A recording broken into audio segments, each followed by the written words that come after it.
Welcome. Have you ever sat in a quiet room and felt the weight of years, wondering if you are being overlooked by those you care for most?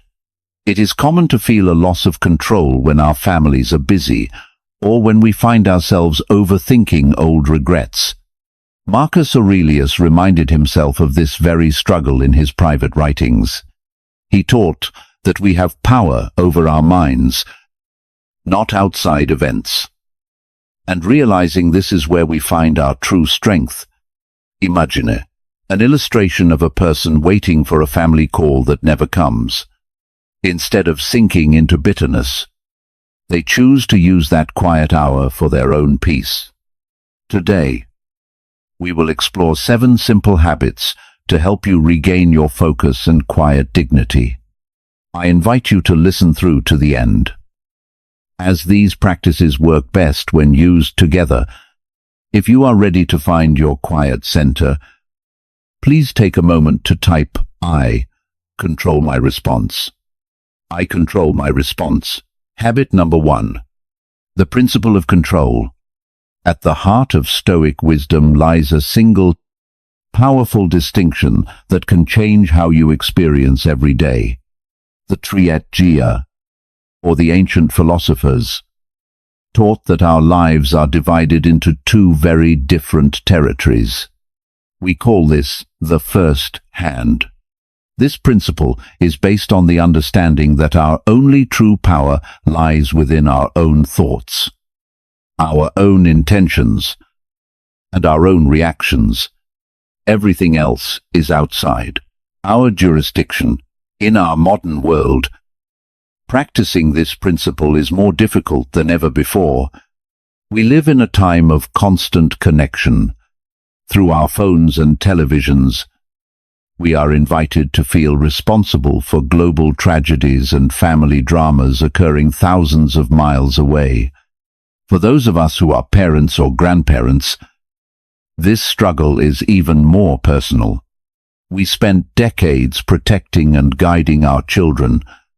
Now, as they have grown into adults, it is painful to watch them make mistakes or face hardships.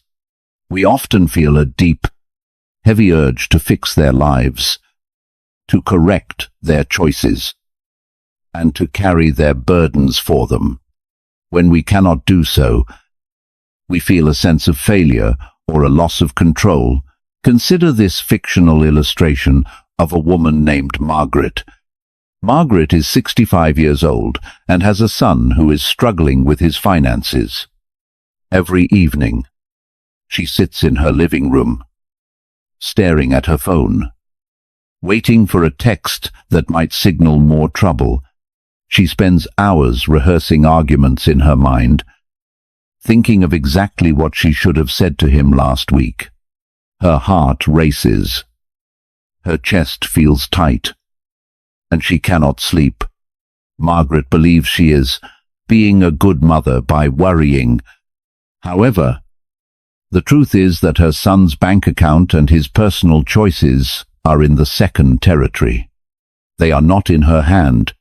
By trying to control what she cannot, she is losing the one thing she actually owns: her own peace. This is a struggle the Stoics understood deeply. Epictetus, a teacher who began his life as a slave, knew exactly what it felt like to have no control over his physical body or his external circumstances. He realized that even if a person is in chains, their mind can remain free. Epictetus taught that we should not try to command the wind, but only our own sails. In his famous work, The Enchiridion, he wrote these words: "Some things are up to us. Some things are not up to us. Our opinions are up to us, and our impulses, desires, and aversions. In short, whatever is our own doing, our body and property are not up to us, nor are our reputations or our offices. In short, whatever is not our own doing, You can apply this wisdom when you are facing a conflict within your family or when you feel the sting of a betrayal. If a friend has spoken unkindly of you, their words are in the second territory. You cannot reach into their mind and change their thoughts. However, how you respond to that news is entirely yours. You can also apply this when you find yourself overthinking the past. Regret is often an attempt to control a time that no longer exists. By focusing on the first hand, you bring your energy back to the only place where it can actually do some good, the present moment. To put this into action, we suggest a simple exercise called the 5-minute partition. You can do this right now or early tomorrow morning. Find a quiet place and take a piece of paper. Draw a line down the middle to create 2 columns. On the left side, write down 3 specific things that are currently causing you anxiety. Perhaps it is a news story, a health concern, or a child's behavior. Once you have written them, look at them clearly and admit that these things belong to the world. They are not in your hand. On the right side, write down 1 small, positive action you can take for yourself in the next hour. This could be making a healthy meal, taking a short walk, or simply sitting in silence with a cup of tea for exactly 5 minutes. Look at the left column and consciously tell yourself, I release these to the universe. Then, turn your full attention to the right column and perform that 1 small act with your whole heart. This practice reminds your mind that while you cannot fix the world, you can always govern yourself. This is not a cold or uncaring way to live. It is a way to preserve your strength so that when you are truly needed, you are not already exhausted by useless worry. It is about maintaining your dignity even when things feel chaotic. By focusing on the first hand, you reclaim your role as the master of your own soul. If you are ready to begin this practice and let go of the heavy weight of the uncontrollable, please take a moment to share your commitment with our community. Please type in the comments, I focus on what I can control. I focus on what I can control. This simple statement is a signal to your mind that you are choosing a path of peace. It is a reminder that no matter what the world throws at you, your internal response remains yours, and yours alone. Listen to these words again if you need to. And remember that every morning is a new chance to decide where you will spend your energy. You have the power to stay steady. You have the power to stay calm. Stay with us as we move to the next habit, which will help you build even more strength for the days ahead. Habit number 2, the inner citadel. This second principle is about finding a true home within your own mind. The Stoic philosophers believed that each person possesses an internal fortress. They called this the inner citadel. It is a place of absolute safety that no person, no rumor, and no betrayal can ever truly reach. The principle of the inner citadel teaches us that while the world may be loud or unkind, our character is our own. Our worth does not depend on the approval of others, but on the quiet integrity we maintain when we are alone. In our modern world, this is incredibly difficult to practice. We live in a society that measures our value by how many people acknowledge us. For those who have recently retired, or those who have lost a lifelong partner, this transition can feel like a loss of identity. When the busy office becomes quiet, or when the social invitations stop coming, it is easy to feel forgotten. We often mistake our social status for our soul. We feel that if we are not being seen or appreciated by others, then we must not matter. This feeling of being invisible is one of the deepest pains of modern life. Consider this fictional illustration of a man named Robert. Robert spent 40 years as a respected manager. His phone used to ring all day, and he felt important because people needed his advice. After he retired, the silence was deafening. His old co-workers stopped calling, and even his lifelong friends seemed to have moved on without him. Robert felt a deep sense of betrayal. He felt that his years of loyalty and hard work had been discarded. He began to believe that he was only valuable as long as he was useful to others. He spent his days checking his messages, hoping for a sign that he still mattered.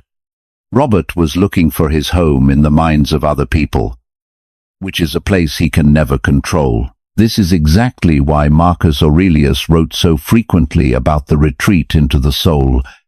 Marcus was the emperor of Rome, the most powerful man in the world. Yet he was often surrounded by people who were untrustworthy or ungrateful. He knew that if he looked for peace in the praise of the public, he would always be a slave to their whims. In his private journals, Marcus Aurelius wrote these words to remind himself of his true strength. People seek retreats for themselves, in the country, by the sea, or in the mountains. You are also very prone to desire such things, but this is quite a common way of thinking. When you are able at any moment, you choose to retreat into yourself. For nowhere is there any more quiet and freedom from trouble than in a man's own soul. You can apply this principle when you are facing the pain of betrayal or a sudden loss of friendship. When someone you trusted leaves your life or treats you with disrespect, it feels like they have taken something from you. But the Stoics would say they have only taken your company, not your character. Their actions belong to them, but your peace belongs to you. You can also apply this wisdom when you are struggling with the silence of a house that used to be full. That silence is not a sign that you are forgotten. It is an invitation to visit your inner citadel. It is a time to reconnect with the values and the faith that have guided you through your life.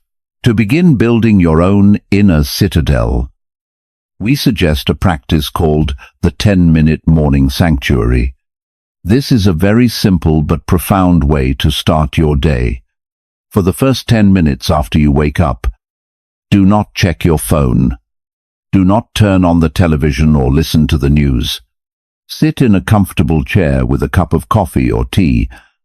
Close your eyes if you wish. During these 10 minutes, repeat this thought to yourself. My worth is not a gift from others. My worth is built on my kindness, my honesty, and my integrity. Today, I will be my own best friend. If no one calls me, I am still whole. If someone is unkind, I am still steady. This 10-minute practice creates a boundary between your soul and the noise of the world. It reminds you that before you are a parent, a retiree, or a neighbor, you are the master of your own internal home. This practice is especially helpful for those who are caring for a loved one who may no longer recognize them, or for those who feel the sting of a cold relationship with a child. It gives you a place to rest that does not depend on the reaction of the other person. It allows you to act with love and patience because you are already full on the inside. You are not waiting for someone else to tell you that you are good. You already know it, because you have visited your inner citadel. By practicing this daily, you will find that you no longer scramble for attention. You will find that you can be alone without being lonely. You carry your home with you wherever you go. If you are ready to stop looking for your value in the eyes of others and start finding it in your own soul, please join our community in this quiet commitment. Please type in the comments, "My peace comes from within." My peace comes from within. This short sentence is an affirmation of your independence. It is a way to tell the world that while you are happy to have friends and family, your stability is not for sale.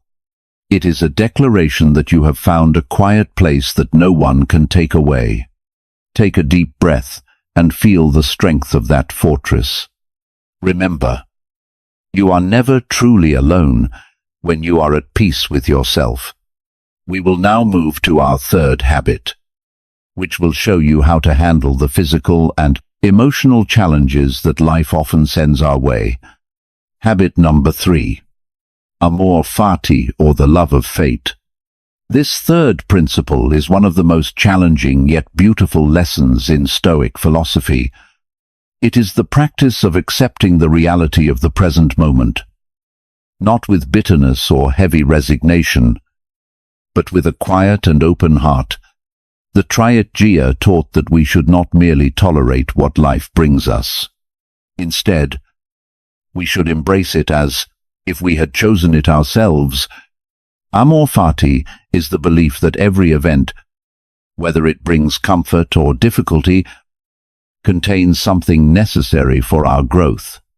It is the art of saying yes to life, even when life does not look the way we planned. In our modern world, this principle is incredibly hard to apply because we are constantly told that we should always be moving toward a better, more exciting version of life. We see images of people our age traveling the world or living without a single worry, when our own reality involves an aging body that aches in the morning, or the exhausting responsibility of caring for a sick loved one. We feel that life has been unfair.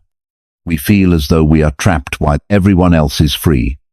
This sense of unfairness creates a deep resentment that drains our energy and makes our burdens feel twice as heavy as they actually are. Consider this fictional illustration of a woman named Helen. Helen is 68 years old. For 30 years, she and her husband saved money and planned to spend their retirement traveling across Europe. However, shortly after they retired, her husband was diagnosed with a condition that requires constant care. Instead of the streets of Paris, Helen now spends her days in doctors' waiting rooms and pharmacy lines. She often looks out her window and feels a sharp pang of sorrow for the life she thought she would have. She feels that her golden years are being wasted. By resisting her current reality, Helen is suffering twice. She suffers once from the situation, and once more from her own bitterness. The Stoic philosopher Seneca understood this struggle deeply. He spent much of his life in exile and faced many physical illnesses. Seneca taught that we do not choose the cards we are dealt, but we always choose how we play them. He believed that when we stop fighting against what is happening, we reclaim our strength. Seneca wrote these words to encourage those facing hardship. To bear trials with a calm mind robs misfortune of its strength. He believed that our character is revealed, not when things are easy, but when we choose to meet a difficult fate with grace and dignity. You can apply this wisdom when you are facing your own physical limitations or the decline of your health. Instead of mourning the body you had 20 years ago, you can choose to care for the body you have today with patience. You can also apply amor fati when you are in the middle of a long season of caregiving. If you are caring for a spouse or an elderly parent, you can choose to see this not as a burden that is taking your life away, but as a profound act of service that is building your soul. When you accept the present moment as it is, the anger begins to fade, and a quiet sense of purpose takes its place. To practice this in your daily life, we suggest an exercise called the evening gratitude audit. At the end of every day, no matter how exhausting or difficult it has been, Take 3 minutes to sit quietly with a notebook or simply with your thoughts. Identify 3 micro moments of beauty that occurred during the day. This could be the warmth of a cup of tea, the way the light hits a tree outside your window, or a single moment of no pain. Write these down or repeat them slowly in your mind. By doing this, you are training your brain to stop looking for what is missing and to start loving what is present. You are teaching yourself to find the light even in a dark season. This practice is a way of honoring your journey. It is a way of saying that your life matters exactly as it is right now, not just as it used to be. It is about finding the strength to stand tall in the face of what cannot be changed. When you meet your fate with love, you become unshakable. You find a peace that does not depend on your circumstances. If you are ready to stop fighting against your current path and start walking it with a steady heart, please share this affirmation with us. Please type in the comments, "I meet this day with grace." I meet you today with grace. This short statement is a promise to yourself that you will not let bitterness win. It is a declaration that you are stronger than your circumstances. Take a slow breath and accept this moment exactly as it is. Remember, you have the dignity and the strength to handle whatever arrives. Stay with us as we move to our next habit, which will help you find clarity and focus in a world full of distractions. Habit number 4. Targeted practice for daily struggles. This habit focuses on applying Stoic wisdom to the 2 most common traps of the human mind: overthinking and the pain of betrayal. The triad understood that our minds often travel to places where we have no power, either into a future that has not happened or a past that cannot be changed. The principle here is the discipline of immediate return. It is the ability to catch your mind when it begins to loop and pull it back to reality before it drains your spirit. In our modern life, overthinking has become a constant companion. We have so much information available that we often spend hours analyzing every word of a text message or wondering what a neighbor meant by a specific look. For those in their later years, overthinking often takes the form of looking back at life with a heavy heart. You might find yourself replaying a decision you made 20 years ago or worrying about what will happen to your family after you are gone. This mental looping feels like problem solving, but it is actually a form of internal friction that produces no heat and no light. It only produces exhaustion. Consider this fictional illustration of a man named Thomas. Thomas is 72 years old. His daughter has not called him in 3 weeks. Instead of enjoying his garden, Thomas spends his entire morning sitting in his chair, imagining all the reasons she is angry with him. He remembers a small disagreement they had months ago and begins to build a mountain out of a molehill. He feels his stomach churn and his mood darken. By the time the sun sets, Thomas has lived through a dozen imaginary arguments, none of which are actually happening. He has spent his precious day in a ghost world. This is why Epictetus taught that we must be the gatekeepers of our own thoughts. He believed that our suffering does not come from the silence of a daughter, but from the story we tell ourselves about that silence. Epictetus wrote these words to his students: "It is not the things themselves that disturb men, but their judgments about these things." When Thomas judges the silence as a sign of hatred, he suffers. If he were to judge the silence simply as a busy daughter, he would find peace. You can apply this immediately when you find your mind looping on "what if" or "I should have." Use a method we call stop, look, and listen. Step number 1. Stop. As soon as you realize you are overthinking, Say the word. Stop out loud if you can. This breaks the mental cycle. Step number 2. Look. Look around the room and name 3 physical objects you see. A lamp, a chair, a window. This anchors you in the present moment. Step number 3. Listen. Listen to the sound of your own breath for 30 seconds. This brings your attention back to your body, which is always in the here and now. Do this for just 30 seconds, whenever the loops begin. Now, we must also address the pain of betrayal or unkindness from others. This is a struggle that touches many hearts, especially when it comes from those we have helped or loved for a long time. It is natural to feel that a person's unkindness is a reflection of your own value. But the Stoics had a different view. They believed that when someone acts with cruelty or dishonesty, they are only revealing their own internal confusion. Their mistake is their burden to carry, not yours. You do not have to let their lack of character become a stain on your own peace. Marcus Aurelius often had to deal with betrayal in the Roman court. He reminded himself that he could not expect a world without unkind people. He wrote these words in his journal: "The best revenge is to be unlike him who performed the injury."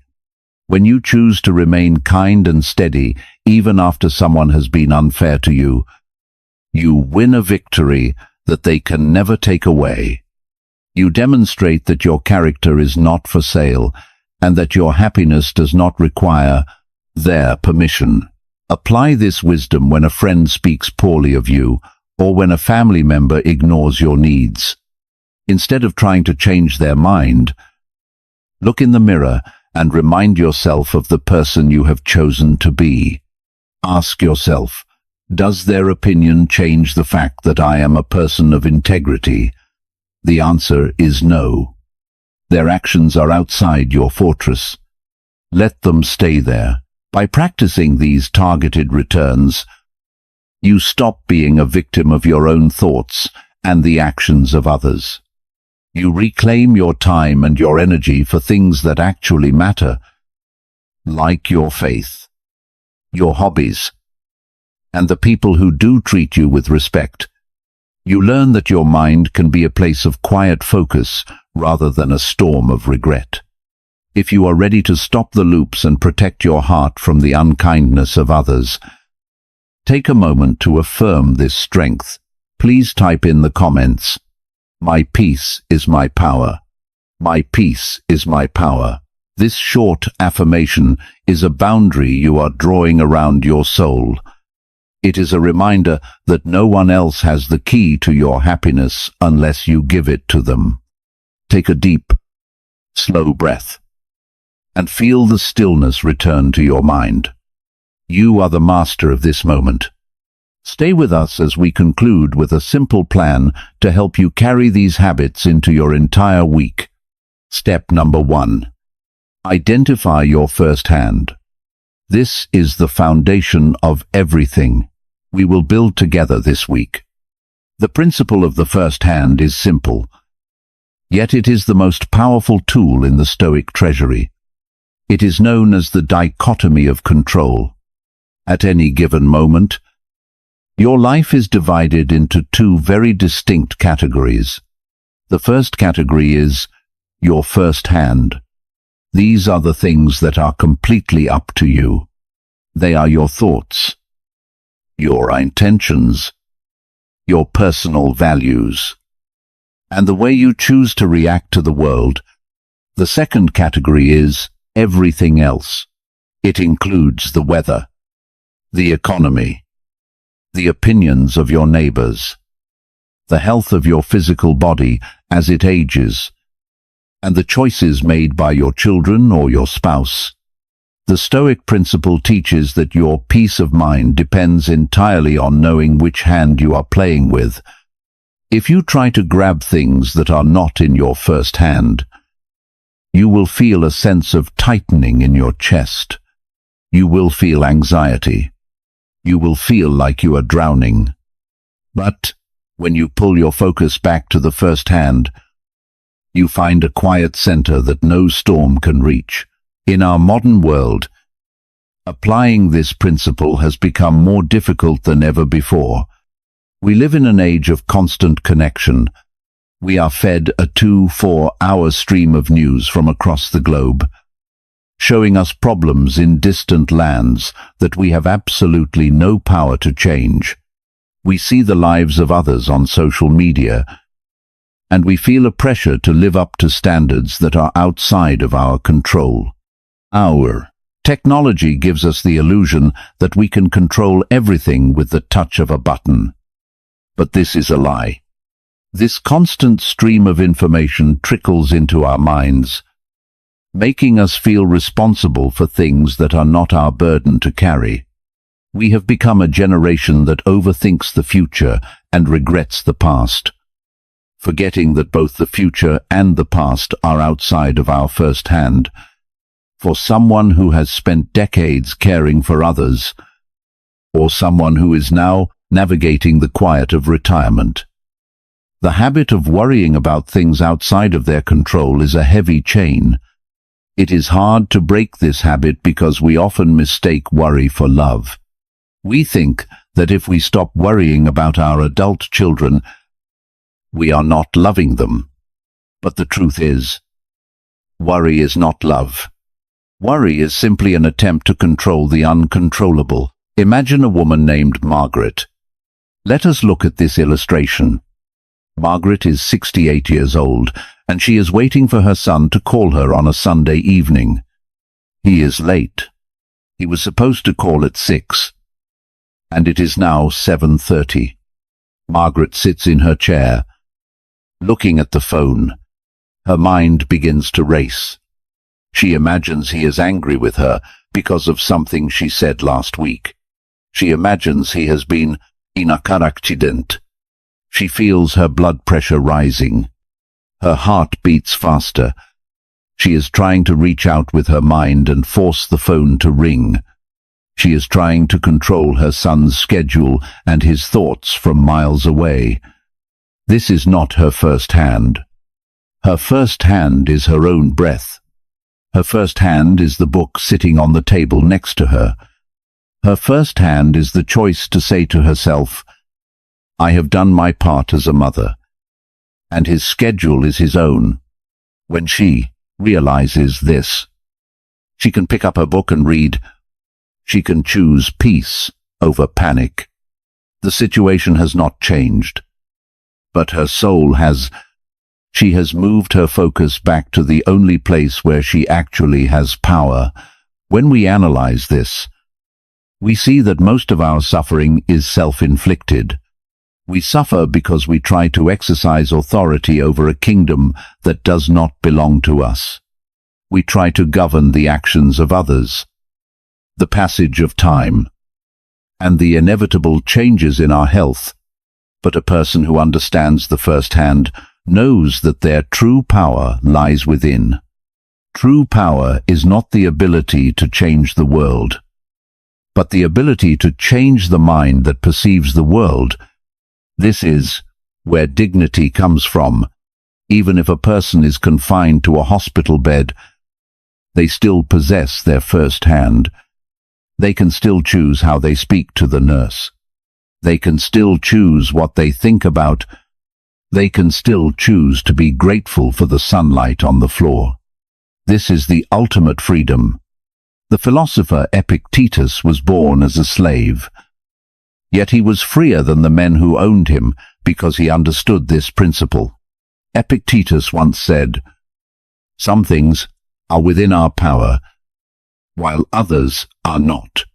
Within our power are opinion, motivation, desire, aversion, and, in a word, whatever is of our own doing, not within our power, are our body, our property, reputation, office, and, in a word, whatever is not of our own doing.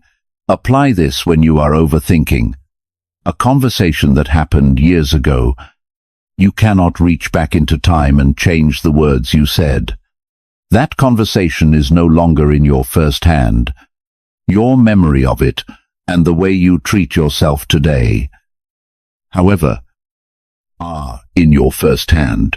Now, let us move to your practical exercise for today.